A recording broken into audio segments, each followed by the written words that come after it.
Welcome to the B2B Proposal Playbook podcast. Every 2 weeks, our CEO, Joe Ardeeser, will share actionable steps on how to write proposals that eliminate scope creep, productize your offering, and increase your overall profitability. Make sure you subscribe. Welcome back to another episode of the B2B Proposal Playbook. Joe, it has been too long since we sat down and had a chat over the microphones here, but man, I'm so grateful that you have created this podcast so we can share just the importance of doing good proposals. And this is episode 5. We're going to be talking about Project Pain is Your Teacher. So I am curious to let you lay a foundation on that and just let us know what that entails. Yeah, it's good to chat again, Kevin. You know, the reason why I wanted to go over this particular topic on an episode, I have a free guide on our website at smartpricingtable.com, and I call it the Profitable Proposal Blueprint. And in it, I lay out 5 principles that I discovered over the years. But one of the most important ones is continuous improvement. It's the 5th one. And the idea is that you're always taking your learnings and you're putting them back into your system. You're codifying the things that you learned so that you don't have to make the same mistakes over and over. One of the things that I know running a business or running a marketing agency is that pain abounds. Things can be very, very hard. Client misunderstandings, employee challenges, project surprises. But the key is to take that pain, okay, it hurts. I called it eating concrete. Take that. It's a great metaphor. Take that concrete that's in your mouth, take that pain and all the energy and the frustration that you're feeling, and focus that towards improving your process. So that's the big idea behind what I wanted to talk about on this particular podcast. So one thing that I do want to ask you about is that I told you, you're going to talk, and you're certainly going to generate questions as you're talking here. But one thing that comes to mind is, because you touched on this just a little bit about the idea of pain kind of before we get into this, but I think sometimes there's 2 facets to that. There's the pain of something that went wrong and you're trying to fix it for a client or whatever, and you're thinking, okay, I've got to improve the systems.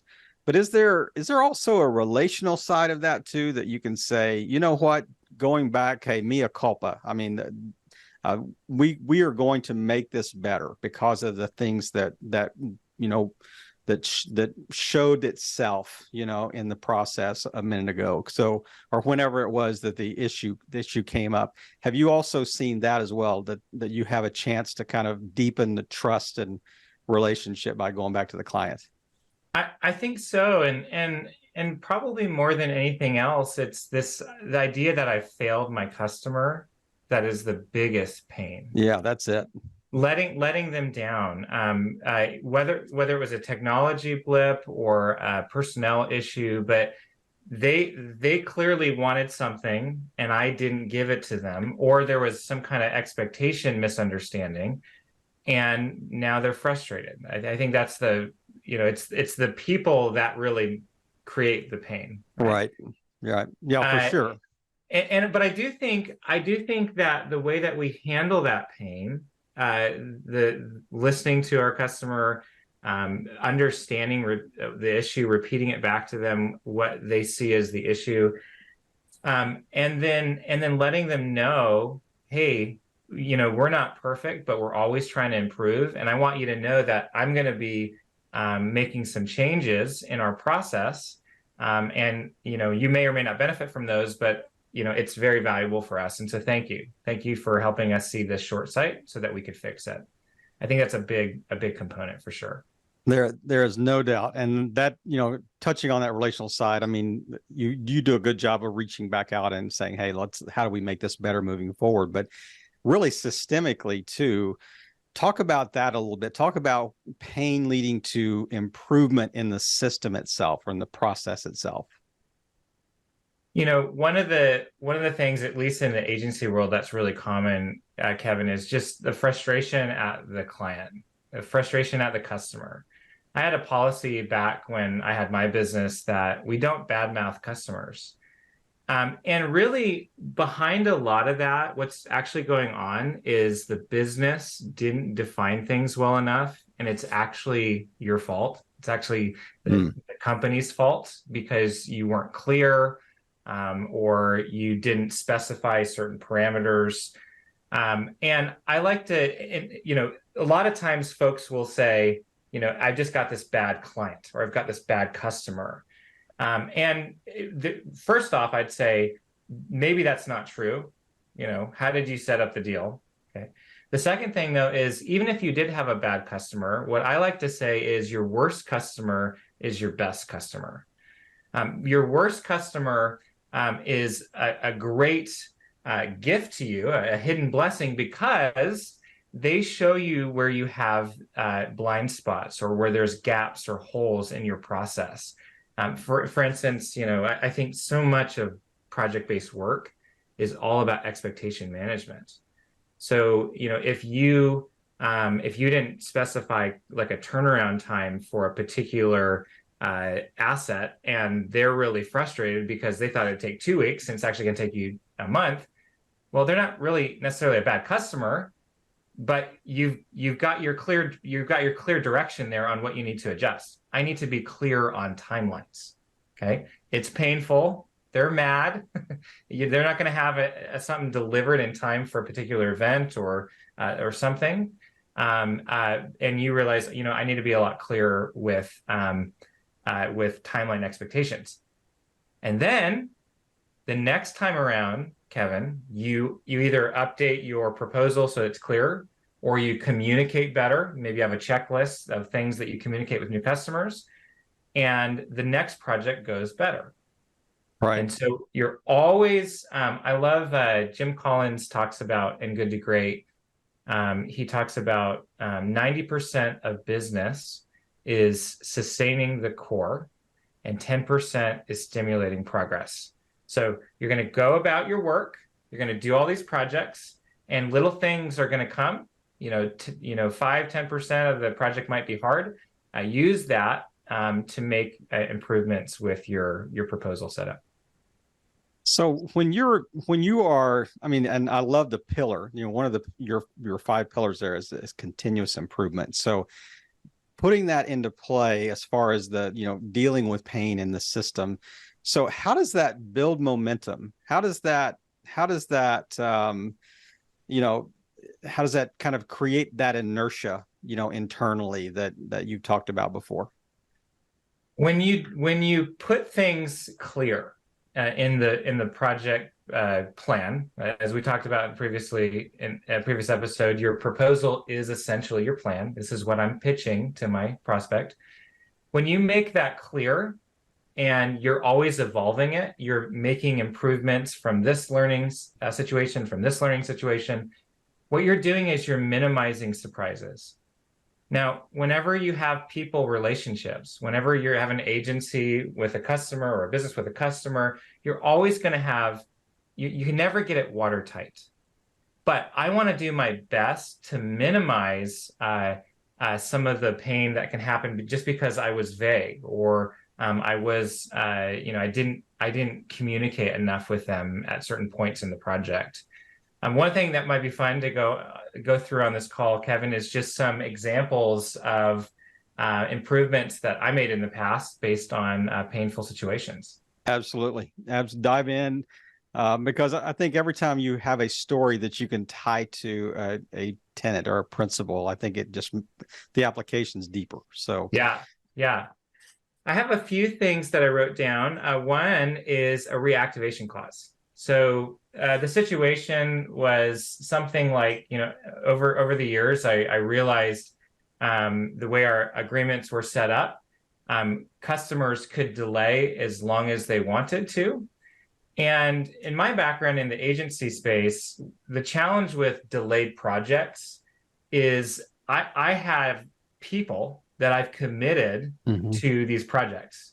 And when I have a customer that all of a sudden delays for a month because they had some unexpected surprises on their end, well, I'm thinking, good grief, what's my team going to do? We just delayed billing.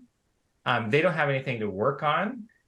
If we switch to another project, like we might not be able to start back up on this one again, and maybe the customers even get some frustration from that. And so that's kind of the background. I experience that all the time, and I think this idea of continuous improvement is slowing down long enough to think through, how could we avoid this, right? If professional service work is so dependent on schedules, how do we make it so that this isn't so painful? So I think I actually got this from Jason Swank. He's a marketing agency coach, but he talks about the reactivation clause. And so the idea behind a reactivation clause is you have a certain term. You say something like the customer must continue to give us feedback so that the project can continue at a steady pace. If at any point during the project they need to pause, we are able to do that, but we have a reactivation clause. And maybe you say like the max amount of time that they can delay is like a week or 2 weeks, and then you simply say something like, for $2,000, we'll pause the project for $2,000 or 10%. Whichever amount is lower or something like that. Now, here's the thing, Kevin, about a clause like this. I like to think of clauses kind of like bats. So I have this bat. I don't want to hit you, but get away from my wife. Right? Yeah, that paints a picture. Like the thing about clauses is you don't actually have to use them 99% of the time. It's all about managing the relationship. So I've used this clause over and over and over. And so what will happen is, Kevin, you come to me and say, Joe, we need to pause for 2 months because something came up. I'd say, oh, great. Well, that's okay. We have a reactivation clause. It would just be a $2,000 fee, as if that's a small thing, but maybe I wouldn't say it like that. And then we could pick up your project when you're ready. Well, what happens is the clause does exactly what it's supposed to. Because what do you say after I say that, Kevin? I say, well, I'm not going to, the need to pause is not quite as great as it used to be. Oh, great. Wonderful. So it sounds like, can you maneuver your schedule, right? What happens is the customer realizes like, oh yeah, I'm engaging with a business. Oh, they have reasons for this because, and I could explain to them, if they're like, really $2,000? And I could say, well, Kevin, here's the thing. I have people committed to your project.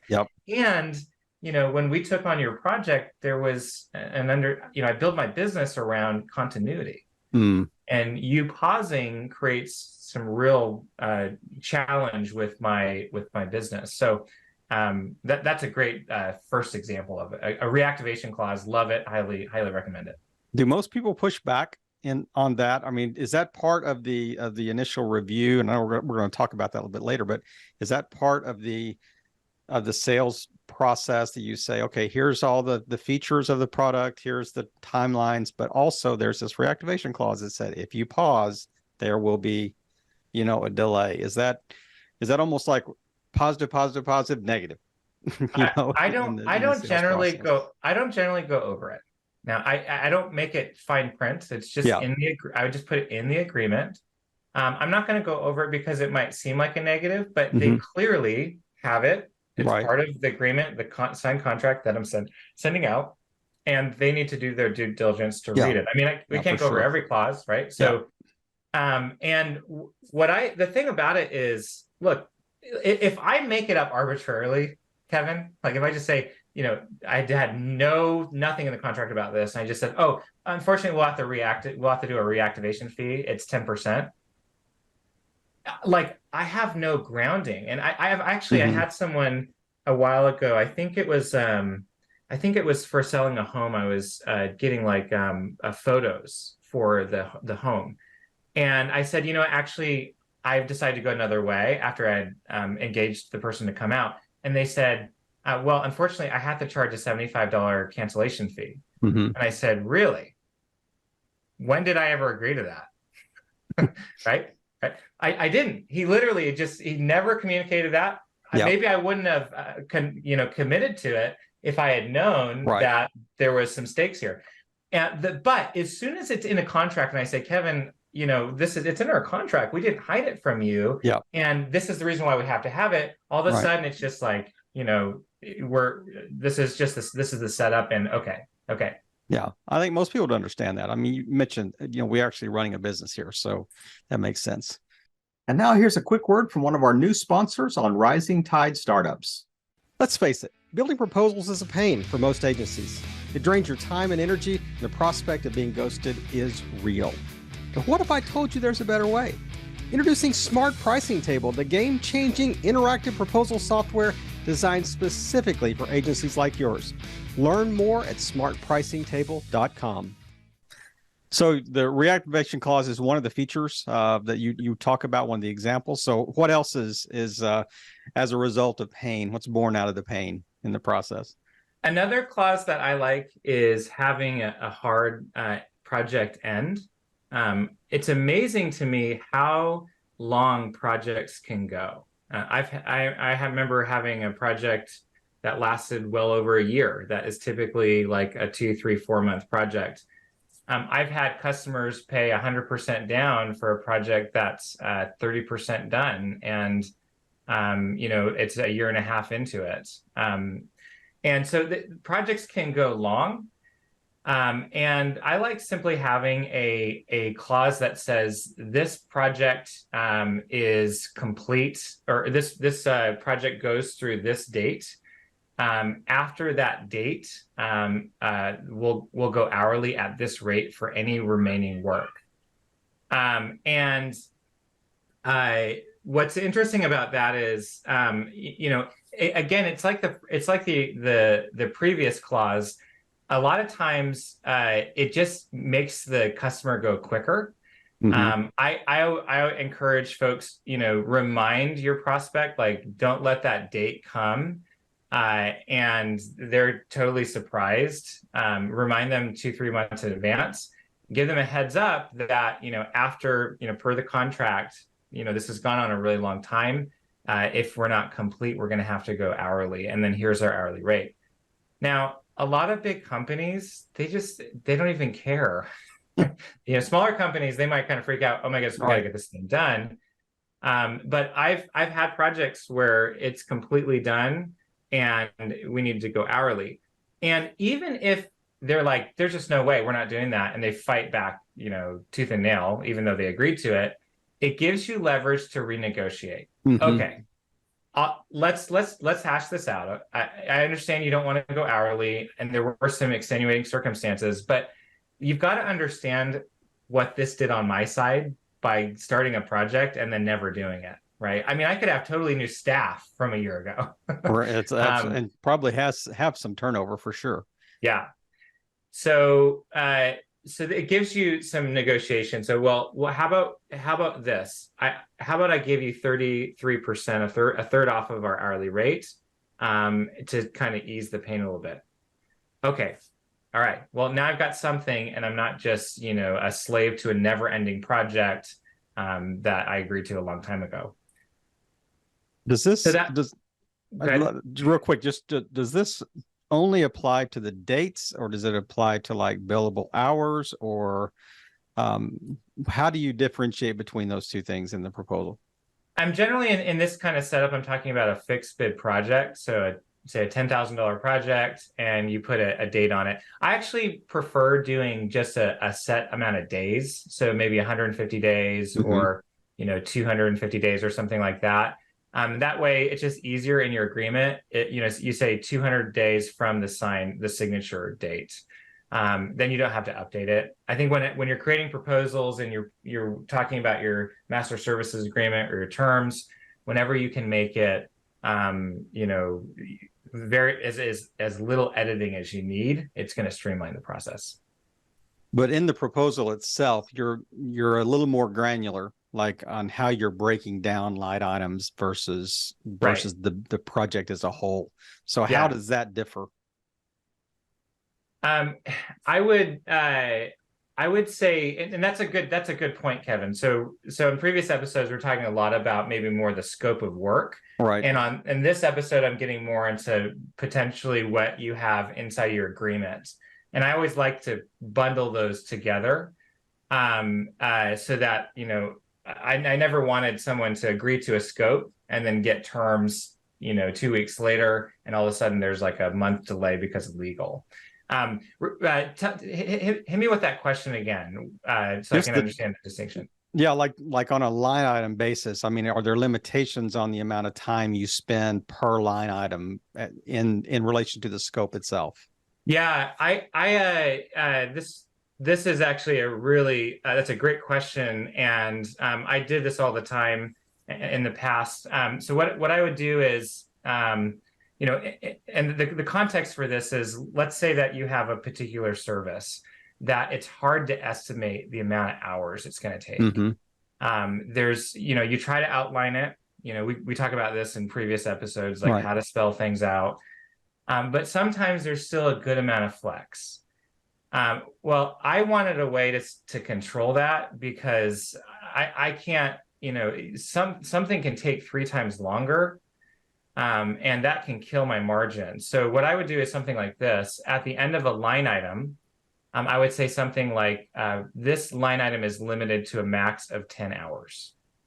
Okay, so I'd spell everything out. I would say, what's included, what's excluded, but then I just add that little line that would say, a limitation of hours. Now, what I found is that customers rarely ever push back on this, and it saved my butt over and over and over. Especially when you're starting off with a service, having some kind of limitation like that while you're still figuring out, what's entailed here, having that can be really helpful. And just like with the previous stuff that we've talked about, you don't have to be hard lined on it. So maybe I say, maybe you come to me, Kevin, and you say, I want a new blog for my website, and I have a blog line item that I've pitched to you, and it says a max of 10 hours. Well, it turns out your idea of a blog and my idea are so much different. And despite trying to outline it together. And so once I get to 10 hours, I could say, well, Kevin, I did need to let you know, we're getting kind of maxed out on the scope of this thing. Like we've kind of pivoted a bit, and we're getting close to the 10 hours. I'm willing to give you 2 more hours. But after that, we really need to go hourly, because it's just beyond what we initially envisioned. Yeah, okay? That would make perfect sense. That makes, because it not only safeguards you, kind of safeguards me into knowing, how much longer would this take, to complete. And it what's the principle that says you're going to expand work to the time allotted, Yeah. So, or you'll buy the stuff that you need to fill your house. Exactly. That's exactly true. That's a prime example, Kevin, of us thinking that we have bad customers. Like, because it was twice as long as that I'd hoped it to be.